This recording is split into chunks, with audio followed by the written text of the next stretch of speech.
हालात कैसे भी हो बहादुर रोया नहीं करते, और सीने में जिनके जुनून हो वो कभी हिम्मत नहीं खोया करते।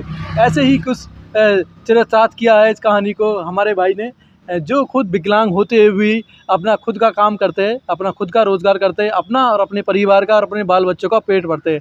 आजकल देखने को मिलता है कि अक्सर जो विकलांग है या शरीर से अपंग है वो हताश हो जाते हैं, जीवन से निराशा खो देते हैं और आत्महत्या तक करने को मजबूर हो जाते हैं, या फिर कुछ काम धंधा नहीं करते कि हम क्या करें, अब हमारे तो हाथ पैर सलामत नहीं है, अपंग है, हम कर नहीं सकते, या भीख मांगने को मजबूर हो जाते हैं। लेकिन कुछ हमारे ऐसे भी भाई है जो इन सब बाधाओं को दूर करते, ज़िंदगी से जंग लड़ते हुए अपना हौसला बनाए हुए रखते हैं और अपना काम करते हैं, जो कर सकते हैं वो अपना हुनर को बढ़ाते हैं और अपनी और अपने परिवार का लालन पोषण करते हैं। तो हम मिलवाते हैं हमारे भाई से। जी नमस्कार जी, क्या नाम है आपका? प्रेम कुमार। प्रेम कुमार जी, अच्छा कितनी उम्र है आपकी? 56। 56 ईयर से। शादी हो गया? हाँ। अच्छा, कितने बच्चे हैं? 9 बच्चे हैं। 9 बच्चे हैं। अच्छा, तो आप जो ये पैर में आपके किसी एक्सीडेंट हुआ या कोई पोलियो लगवा है? फुटबॉल से गिर गए थे, फुटबॉल से। अच्छा, आप एक फुटबॉल प्लेयर थे, यानी देखो फुटबॉल प्लेयर थे और काफ़ी शौक था फुटबॉल का आपको। हाँ। तो कैसे क्या हुआ था आपको? फुटबॉल मारने में फेंका गए थे, बस पाँव में लग गई। अच्छा, और उसके बाद उठ नहीं पाए? उठ नहीं पाए। यानी खेलने का जुनून था, कुछ हौसला था आगे बढ़ने का, कुछ गेमों में अपनी भागीदारी निभाने का, लोगों को दिखाने का, लेकिन किस्मत को कुछ और भी मंजूर था। जैसे ही इन्होंने किक मारा बॉल को, चोट लग गया और उस चोट के बाद है वो इनके पैर है कभी उठ नहीं पाए और वो एक तरह से लकवाग्रस्त हो गए। तो का इलाज नहीं करवाया आपने? कुछ अच्छे डॉक्टर को नहीं दिखाया? राजस्थान में आए थे इलाज करवाने, इलाज हुआ नहीं। अच्छा, रहने वाले कहाँ से आप?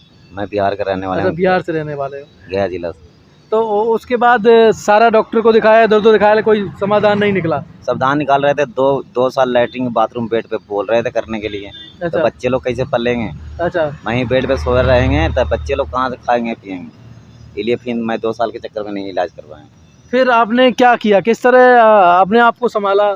फिर स्टडी पीसीओ किए, पापा का पैसा था उससे स्टडी पीसीओ खोले हैं राजस्थान के अंदर में। यानी कुछ हेल्प मिला परिवार से? पापा सर्विसमैन थे। हाँ। रिटायरमेंट हुए, कुछ हेल्प मिला एसटीडी पीएससी की वजह।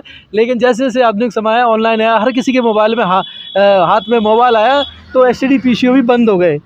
तो एक जो धंधा था वो भी हाथ से छिन गया, लेकिन फिर भी आपने हिम्मत नहीं हारा। लोडिंग गाड़ी चला रहे थे, वो भी लॉकडाउन में बंद कर दिए। अच्छा, आप ड्राइवर भी हो? हाँ, ड्राइवर। तो पूरी तरह ड्राइविंग कर लेते हो? हाँ। बिना डरे बिना झिझक के? अच्छा, तो लोडिंग गाड़ी चलाते चलाते फिर आप साइकिल रिपेयरिंग पे कैसे आ गए? क्या करे, तो गाड़ी चल नहीं रहा था। हाँ।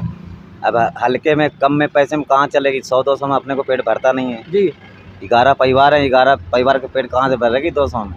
यानी लोडिंग रिक्शा चलाते थे, तो जो इलेक्ट्रिक रिक्शा आने के बाद जो डीजल से चलने वाली गाड़ियों का क्रेज़ कम हो गया, भाड़ा कम मिलने लग गया, तो धीरे धीरे वो जो मजदूरी है वो नहीं मिल पाती और अक्सर लोडिंग गाड़ियों में सामान भी खुद ड्राइवर को उठाना पड़ता है, लोड करना पड़ता है। तो वो समस्या थी इनकी विकलांग होने की वजह से, तो वो बंद पड़ा। उसके बाद इन्होंने फिर भी हिम्मत नहीं हारा और उसके बाद है जो गाड़ी रिपेयरिंग का काम सीखा और उसको कर रहा।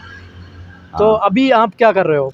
अभी पंचर बनाना, टू व्हीलर से 4 व्हीलर के काम जानते हैं, पूरा पंचर इंजन के पूरी काम जानते हैं। पूरा आप रिपेयर, पंचर से रिपेयरिंग से लेके आप इंजन रिपेयरिंग का हो या कोई भी पार्ट्स कल पुर्जे का हो, आप कर लेते हो? पूरी काम कर लेते हैं।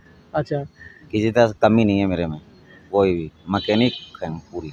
यानी कहते हैं कि दिल में जज्बा और हुनर हो, कुछ करने की चाहत हो, तो आदमी कुछ से कुछ कर सकता है। तो ये भाई ने भी कुछ ऐसा ही किया, अपना रिपेयरिंग का दुकान खोला और उसके बाद है वो आज लालन पोषण कर रहे। कभी आपको ये नहीं लगा, कुछ निराशा हाथ नहीं लगी कि मेरे शरीर से मैं अपंग हो गया हूँ, अब ज़िंदगी में क्या करूँ? नहीं, मैं तो कभी परेशान नहीं हुआ हूँ। मैं सोचता हूँ विकलांग हूँ तो भी मंदिर मस्जिद पे नहीं जाएंगे। मेरे जैसे विकलांगों लोग हैं, मंदिर मस्जिद पे देख लो बैठे रहते। बाकी मैं मंदिर मस्जिद से मेरे को चिढ़ है। विकलांग ऊपर वाला बना दिया, बाकी अपने तो नहीं बने ना, अपने तो हाथ पैर से मजबूत हैं।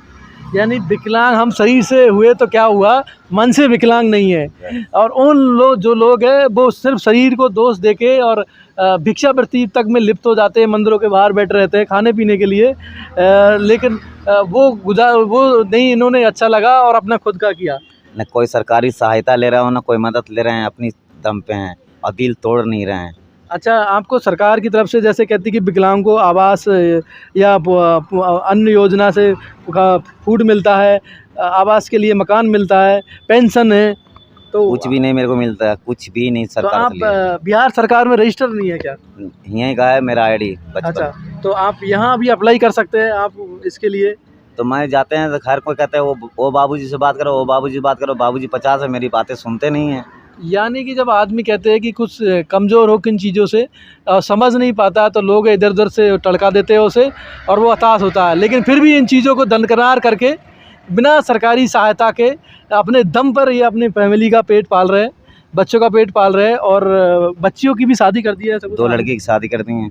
अच्छा। 1 रुपया दसना न लिए, यारों दोस्तों से सहायता भी नहीं लिए, अच्छा, अपने दम पर 2 बच्चों की शादी कर दी आपने और किसी से सहायता भी नहीं लिए, 1 रुपया भी नहीं। और बाकी बच्चे पढ़ रहे हैं? बच्चे पढ़ रहे हैं। अच्छा, हाँ, 1 लड़की जाता है पढ़ाने, स्कूल जाते हैं, और बच्चे सब घर पे रहते हैं। यानी कि बड़ी खुशी की बात है कि बच्चों को शिक्षित भी किया है इन्होंने और ख़ुद उनकी बच्ची है वो स्कूल में बच्चों को पढ़ाने जाती है, शिक्षित करती है। तो यही कुछ जज्बा है कुछ करने का और अपने आने वाली पीढ़ी को समझाने का। क्या कहना चाहोगे उन लोगों को जो ज़िंदगी से निराश हो जाते हैं, आत्महत्या करने को मजबूर हो जाते हैं या भिक्षा मांगने पर? वो तो अपने आप से बेकूर है। भगवान ऊपर वाला नहीं बोलता कि मैं विकलांग कर दिया हूँ तो अपने थू आओ विकलांग हो जाओ, खुद से मजबूर हैं। मैं भी तो विकलांग हैं, मंदिर मस्जिद तक क्यों नहीं जा रहे हैं? उतना आज तक दिल तोड़े नहीं है। मेरे जैसे लंगड़े लोग हैं, साला के दिल तोड़ के साला कितना तो मर गए, फांसी लगा, कोई कहाँ कोई कहाँ, कोई मंदिर पे, कोई मस्जिद पे, कोई कहाँ। दारू पी के देखो, जहाँ पाते हैं तहाँ पड़े हैं। मैं भी तो विकलांग हूँ, मैं भी तो शराब नहीं पीते हैं, मैं तो दुकानें पे रहते हैं 24 घंटे। आप शराब वराब कुछ नहीं पीते? शराब वराब नहीं पीते हैं। अच्छा, तो देखोगे विकलांग होते हुए भी पूरे ये लगन से अपनी मेहनत से अपने बच्चों का पेट पालते। इनकी ये दुकान है, शॉप है, रिपेयरिंग का ये काम करते हैं, बाइक रिपेयरिंग, साइकिल रिपेयरिंग का है पूरा इनका दुकान है। और इनका पूरा बाकायदा इन्होंने बोर्ड लगा रखा अपना, प्रेम कुमार जी विकलांग पंचर वाले। 2 व्हीलर से लेके 4 व्हीलर और सभी तरह का काम है, एसी या छोटी हो बड़ी हो गाड़ी सभी का है। तो बहुत अच्छा लगा आपसे बात करके। और उन लोगों को भी हम मैसेज करना चाहते हैं जो अपने निराश हो जाते, हताश हो जाते ज़िंदगी से, कुछ सीखे हमारे प्रेम कुमार भाई से और अपनी ज़िंदगी को आगे बढ़ाए, हताश न हो, निराश न हो, क्योंकि ज़िंदगी सिर्फ यहीं तक नहीं है, सीमित नहीं है। अगर आप कोशिश करोगे तो आपको एक दिन मुकाम जल्दी मिलेगा। अपने शरीर से मायूस ना हो, मन को हौसला बनाए रखे, दृढ़ रखे, तो एक दिन मंजिल ज़रूर मिलेगी। तो और भी कुछ कहना चाहोगे?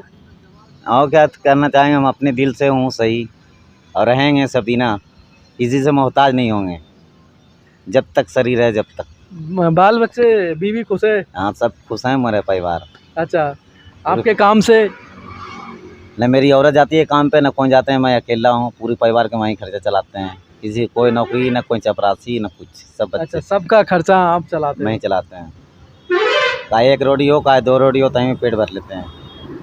तो अब सलाम इस भाई को जो आपने इतनी अच्छी बातें लोगों को संदेश दिया कुछ करने का, कुछ बताने का, जो अपने बच्चों का पेट पाल रहे हैं अपनी दम पर, अपनी हिम्मत पर। बहुत बहुत धन्यवाद।